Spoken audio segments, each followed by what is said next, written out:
বার্থডেতে বাড়ি গিফট করতে পারবো কোনো দিন ভাবিনি। তবে আজ আমার পরিশ্রমের ফলে এই বাড়িটা আমি আমার দিদির জন্মদিনে গিফট করলাম। পুরো ব্যাপারটা কি হয়েছে জানতে গেলে ভিডিওটা দেখো। আজ 23শে মে 2024। ঠিক এই দিনে 2001 সালে এই মানুষটি পৃথিবীতে এসেছিল। আমার জীবনে এই মানুষটির অনেক অবদান আছে, আর আমার জীবনে এই মানুষটি খুব স্পেশাল। দিদি কম, বন্ধু বেশি। আমি এই মানুষটির সাথে নির্দ্বিধায় সব কিছু শেয়ার করতে পারি, কারণ আমি জানি সবাই ধোঁকা দিলেও এই মানুষটা কোনো দিন ধোঁকা দেবে না। আমাকে দিদি সব দিক থেকে সাহায্য করে। কি করলে ভালো হবে, কি করলে খারাপ হবে, মানে বলতে পারো আমার জীবনের সমস্ত ডিসিশনই এর হাতে। আমরা 14 বছর একসাথে আছি। আমাদের বন্ডিংটা খাট্টা মিঠা। বোনদের মধ্যে একটু তো ঝগড়া ঝামেলা হবেই, আমাদেরও তেমনই হয়, কিন্তু কেউ কাউকে ছাড়া থাকতে পারি না। আমি এর নিয়ে যতই বলবো ততই কম হয়ে যাবে, তাই আর কিছু বলছি না। আমার শেষ কথা, সত্যি রে, তোকে আমার জীবনে পেয়ে আমি নিজেকে ভাগ্যবতী মনে করি। সারা জীবন এইভাবেই পাশে থাকিস, আর তোর মুখে এর হাসিটা যেন আমি সব সময় দেখতে পারি। তোর জীবনে যত স্বপ্ন আছে খুব তাড়াতাড়ি পূরণ হয়ে যায়, আর আমাকে এরকমভাবে সব দিক থেকে সাপোর্ট করতে থাকিস। আমাদের সম্পর্ক সারা জীবন অটুট থাকুক, কারো নজর যাতে না লাগে।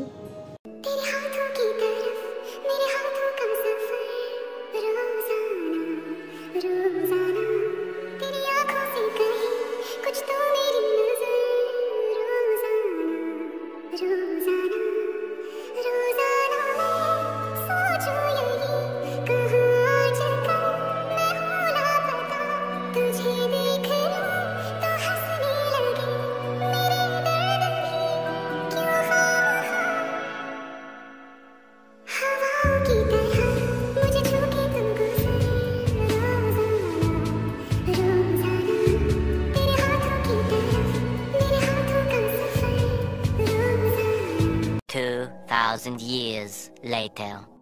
Good morning, Radhe Radhe. তোমাদের ভালোবাসা এবং আশীর্বাদে আজ আবারও একটা নতুন ব্লগ নিয়ে আমি হাজির হয়ে গেছি।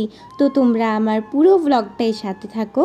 আমার প্রিমিয়ারে যারা যারা এসছো সকলকে অনেক অনেক অনেক ভালোবাসা। আর যারা পরে ভিডিওটা দেখছো তাদেরকে অনুরোধ করছি, প্লিজ আমার ভিডিওগুলো অ্যাড সহ দেখো। তোমরা আমাকে সাপোর্ট করো, আমার থেকেও তোমরা ফুল সাপোর্ট পাবে।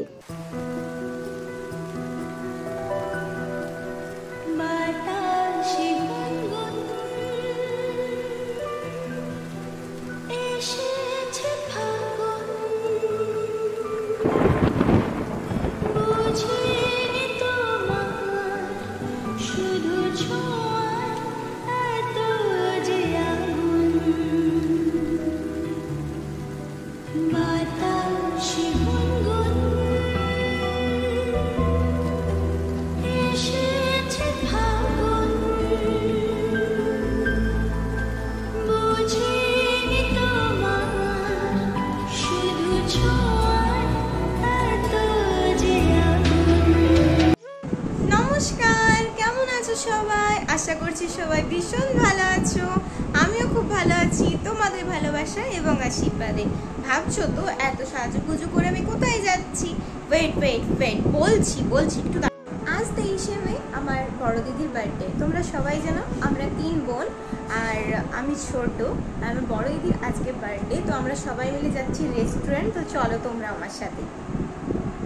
অনেকটা লেট হয়ে গেছে, সবাই তাড়াহুড়ো করছে, তো চলো যেখানে যাচ্ছি সেখানে গিয়ে তোমাদের সাথে দেখা হচ্ছে। কি কি হচ্ছে না হচ্ছে সব শেয়ার করবো।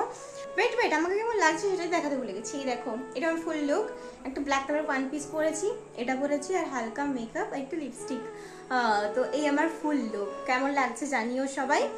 ব্ল্যাক কালারের ওয়ান পিস পরেছি, কি পরিমাণে গরম লাগছে জাস্ট চিন্তা করো। আর ফ্যানটাও এখানে অফ করে আমাকে কথা বলতে হচ্ছে, মানে জাস্ট ভাবো কতটা স্ট্রাগল করে ভিডিও করছি। চলো যেখানে যাচ্ছি সেখানে গিয়ে দেখা হচ্ছে। হ্যাঁ, এত স্ট্রাগল করে ভিডিও করছি আর তোমরা আমাকে সাপোর্ট করছো না, এটা কোনো কথা? একটু বেশি বেশি লাইক করো, সাবস্ক্রাইব করো, সবাই আমার পাশে থাকো না গো। আর আমার কিছু দরকার, আমি তাহলে গুগল অ্যাডসেন্স হাতে পেয়ে যাব, তোমরা আমাকে একটু বেশি বেশি সাপোর্ট করো, ঠিক আছে? তো বাই দ্য ওয়ে আমি এখানে ফুললি রেডি হয়ে গেছি, নিচে এসে কয়েকটা রিলস বানাচ্ছিলাম। আর এখানে তো আমার স্লো মোশন বানাতে বানাতে অবস্থা খারাপ হয়ে গেছিলো, মানে স্লো মোশন বানাতে বানাতে আমি কী পরিমাণে হেসেছি বা কী হয়েছে সেটা শুধু আমি জানি। মা গো মা, স্লো মোশন কারা বানাই ভাই, আমি তো বানাতে বানাতে উল্টে পড়ে যাচ্ছি, হেসে পড়ে যাচ্ছি, এই হচ্ছিল আমার সাথে। আর বাপরে কি গরম, মানে টেকা যাচ্ছে না, একটা ভ্যাপসা গরম পড়েছে যাকে বলে। এই আমার খুব একটা চুল নেই যদিও, তাও আমি স্লো মোশন বানাতে খুব ভালোবাসি, যদিও অনেক কষ্টে স্লো মোশন বানাই, কারণ আমার কোনো ক্যামেরাম্যান নেই। ওই দেয়ালে আলমারি সেখানে ওখানে ক্যামেরাটা স্ট্যান্ড করে দিই, তারপরে ভিডিও বানাতে হয়। বাবা, একটা ক্যামেরাম্যান ভাড়া করবো, কেউ আমার ক্যামেরাম্যান হবে বলো তো? তো যাই হোক, এখনও এরা কেউ বেরোয়নি, ঠিক আছে? এখানে কারোর জন্য ওয়েট করছিলাম, তো ওই জন্য আমি ভাবলাম কি করব, ভিডিও বানিয়ে সময়টাকে বের করে নিই।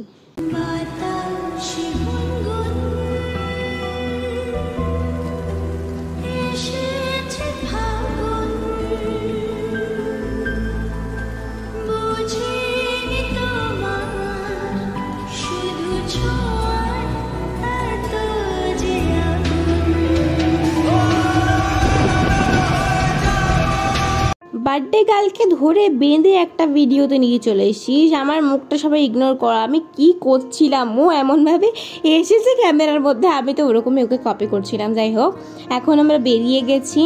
আর এই যে এটাই আমি আমার দিদির বার্থডেতে গিফট করেছি, ঠিক আছে? ওই জন্য তোমাদেরকে কোনো গিফট প্যাক আনবক্সিং করার ভিডিও দেখাতে পারিনি। এই বাড়িটা গিফট করেছি, এই একদমই না, আমরা টোটো করে যাচ্ছিলাম। হ্যাঁ, এই বাড়িটা নতুন, মানে এটাকে কি বলতো, একটু চেঞ্জ করা হয়েছে, তো আমার ভালো লাগলো, তাই তোমাদের সাথে শেয়ার করলাম। কি জ্বালা, এটা নাকি আমি গিফট করব। তো এখন চলে এসেছি রেস্টুরেন্টে, আর রেস্টুরেন্টের নাম হলো আহারিকা হোটেল অ্যান্ড রেস্টুরেন্ট। তো এটা আমার বাড়ি থেকে একটু দূর আছে, ওই জন্য টোটো করে আসতে হয়। তো এই দেখো এখানে সবাই ওয়েট করছিল, এখনও আমরা ভেতরে যাইনি। তো ভেতরে গিয়ে খাবার অর্ডার দেবো, তোমাদেরকে ভাবলাম একটুখানি ঘুরিয়ে দেখিয়ে দিই। আর এখানের খাবার দাবার এত সুন্দর কি বলবো। আর এখানে তোমার ওয়েটার থেকে শুরু করে মালিক সবারই কিন্তু বিহেভিয়ার খুবই ভালো, আমার তো খুবই ভালো লেগেছে ওদের বিহেভিয়ার। দেখো খাবারটা কেমন হচ্ছে বা মানে যাই হোক আর কি, প্রাইসটা কেমন হচ্ছে ওটা ম্যাটার করে না, ম্যাটার করে মানুষের বিহেভিয়ার। তো বিহেভিয়ারটা ভালো হলে আর কি চাই বলো। আর আমার ক্যামেরাটা না প্রচুর ফালতু, আমি খুব তাড়াতাড়ি হয়তো একটা ফোন নেব, জানি না, কোনোদিন ভাগ্য হলে অবশ্যই নেব, তো তখন আরও সুন্দর সুন্দর ভিডিও করে দিতে পারবো। এখন এই ক্যামেরাটাতেই যতদিন চলছে চালিয়ে নেব। হ্যাঁ, তো এই দেখো বাইরে এরকম টাইপের বসার জায়গা থাকে, তোমরা বাইরেও বসতে পারো আর ভেতরেও বসতে পারো। দিদির বার্থডে, কেক কাটবো না, এটা কি হতে পারে? তো দোকান থেকে একটা চকলেট ফ্লেভার, তো এটা চকলেট কেক কি মনে হয়, তো এই কেকটা নিয়ে চলে এসেছি। আইস কেক নিয়ে এসেছি, এটার মধ্যে ডিম থাকে না। আমার মা তো আইস কেক, মাকে বলছিলাম মা এটা আইস কেক কিছুতেই খেতে চাইছে না, তারপর অনেক জোর করে খাইয়েছি। আর এই দেখো কেকটা দেখে কেমন টেস্টি লাগছে না, তবে আমার না খুব একটা ভাল লাগে না চকলেট কেক, আমার অন্য টাইপের কেক একটু ভাল লাগে। তো যাই হোক, কেকটা তোমাদের সাথে শেয়ার করে দিলাম, এখন তাহলে কেক কাটা হবে। कैसे करे क्या सोचते हैं अब ये हम, कोई कैसे कहे वो है या नहीं हमारे, करते तो है साथ सफर फासले। রেস্টুরেন্টে এসে এটা হলো একটা ইরিটেটিং ব্যাপার, কি মেনু চুজ করব, আমরা সবাই কনফিউজ। তো এটা নিয়ে এখন কথোপকথন চলছে, কি খাবো কি না খাবো, কারণ আমরা সবাই কনফিউজ, এ বলছে ওটা সে বলছে ওটা, মানে এবারে ফাইনাল হয়ে গেছে। আমরা এখন অর্ডার দিয়ে দিয়েছি, আর এদিকে কেকটা রয়েছে, ওয়েটার আসছে, তো ওয়েটারকে এখন বুঝিয়ে দেওয়া হবে কি কি দরকার আমাদের। তো তার ভাবলাম যে ওয়েটার যতক্ষণ খাবারটা নিয়ে আসছে আমি একটু বাইরেটা দিয়ে ঘুরি, বেশ সুন্দর হাওয়া দিচ্ছিল, আর বাইরে বসেছি তো বেশ ভালো হাওয়াই পাচ্ছিলাম। ভেতরে এখন কে বসবে বাবা, এত গরমে আমার তো মনে হয় বাইরেটাই সুন্দর। তো আমি এখানে বসে বসে বোর ফিল হচ্ছিলাম, যেহেতু এখনও কোনো খাবার আসেনি। তো তারপরে ভাবলাম ও মা, আমাদের তো কেক কাটাই হয়নি, কেক কাটার ভিডিওটা কোথায় গেল আমি জানি না, হারিয়ে গেছে, আমার এখানে নেই কেক কাটার ভিডিওটা। কোনো ব্যাপার না, কেক কাটাটা কি দেখবে বলো, ওই যেমন হয় তেমনই। আর এই দেখো এখানে সমস্ত খাবার চলে এসছে, একটা handy chicken, chana masala, mix veg, আর বাটার নান ছিল না, বাটার নান, হ্যাঁ বাটার নান। তো এই ছিল আমাদের বার্থডে স্পেশাল মেনু। আর এখানে অনেকটা পরিমাণে দেয় জানো তো, মানে প্রাইস অনুযায়ী অনেকটাই দেয়, ঠিক আছে। আমাদের পক্ষে তো এটা খাওয়া অসম্ভব হয়ে যাচ্ছিল। তো এখন আমরা সবাই মিলে খেতে বসে যাবো, খুব খুব খুব মজা হয়েছে। আর আজকের দিনটা সিম্পলভাবেই কেটেছে আমাদের, যদিও সিম্পলভাবেই কাটে প্রত্যেক বছর বার্থডেটা, ঠিক আছে, মানে ভালোই লাগে না, কেমন যেন ওটা দিন কাটে। তো এদিকে আমি চানা মশলা এই বাটার নানটা চুবিয়ে এখন খেয়ে নিচ্ছি, সেই লাগছিলো জানো তো। আর এখানে সমস্ত রান্না বান্না খুব সুন্দর, আর আমি তো আগেই বললাম বিহেভিয়ার তো আরও সুন্দর, এখানে সবার বিহেভিয়ার খুব শান্ত এবং খুব ভালো, আমার এটাই সব থেকে ভালো লেগেছে। আর সমস্ত খাবার খুব সুন্দর ছিল, চিকেনটা জাস্ট দেখো কতটা নরম হয়েছে আর কতটা জুসি টাইপের না। তো চলো এখন খাওয়া দাওয়া কমপ্লিট হয়ে গেছে, আমরা এখন সবাই মিলে বাইরে ওয়েট করছিলাম। তো এখানে আমার স্যারোটা আমি দেখতে পেয়ে তোমাদেরকে একটু ঢং দেখাচ্ছিলাম। আর প্রচুর পরিমাণে গরম, যেন একটুও হাওয়া দিচ্ছে না এখন, আর মানে একটা ভ্যাপসা টাইপের গরম, যেমন বৃষ্টি হওয়ার আগে একটা গরম হয় না, তো বৃষ্টি হলেও তো একটু বাঁচা যায় বলো, বৃষ্টিও হবে না। তখন খাওয়া দাওয়া হয়ে গেছে, আমরা বেরিয়ে যাব একটু পরেই, আমাদের বাড়ি থেকে একটু দূর আবার টোটো আসবে, টোটোতে করেই আমরা কিন্তু সবাই চলে যাব। আর এই দেখো আমরা একটা স্প্রাইট নিয়ে নিয়েছি, যেহেতু অনেক রিচ খাওয়া হয়েছে, মানে মাঝে সাঝে এরকম একটু খাওয়া দাওয়া চলে, তাই না। তো বাড়ি ফেরার পথে পিসি দিদিনের বাড়ি এসেছিলাম, মানে আমার মামার ছেলে গিয়েছিলো, তো মামার ছেলেকে বাড়ি পৌঁছাতে আসলাম। তারপর একটু পিসি দিদিনের বাড়িতে গল্প করছিলাম, মানে সবাই মিলে গল্প করার মজাটাই আলাদা। তো গল্প করার মাঝখানে আমার ক্যামেরা অন করতে একটুও মনে নেই, আমি ওই ক্যামেরা একটু সেট করেছিলাম, ওখান থেকেই যা তোমাদের সাথে শেয়ার করলাম। তবে এবার খারাপ লাগছে, আমি কেক কাটার ওটা তোমাদের সাথে দেখাতেই পারলাম না, কি কষ্ট বলো তো।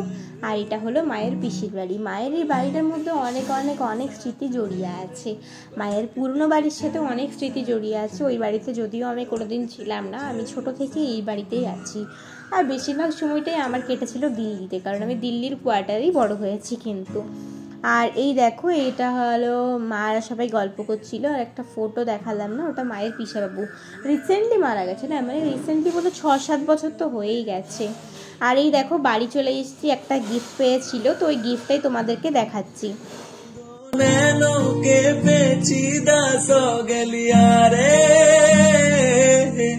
इनमें खोकर तू मिलता है कहाँ, तुझको अंबर से पिंजरे ज्यादा प्यारे उड़ जा। এই মাত্র বাড়ি আসলাম না, আমি এই মাত্র না, অনেক এসে রিলস কাণ্ড হলো, অনেক কাণ্ড হলো। তো এখন যাব ঘুমাতে, অনেকটা রাত হয়ে গেছে, এখন বাজে তোমার 11টা 8, ঠিক আছে। তো এখন আমি ড্রেসটা চেঞ্জ করব, এখন যাব ঘুমাতে। তো চলো আজকের মতো ভিডিওটা এখানেই এন্ড করছি, সবাই খুব ভালো থেকো, সুস্থ থেকো, নিজের খেয়াল রেখো, টাটা। আজকের ক্যামেরার সামনে আমার আসতে ইচ্ছে করছে না, এখন এন্ড করতে ইচ্ছে করছে না, ব্লগটা এখান থেকে করে দিলাম, ঠিক আছে, টাটা। অসময়ের ঝড় তুফানে স্বপ্ন আশার মানে ভাঙে রে কুল নদীর কিনারে।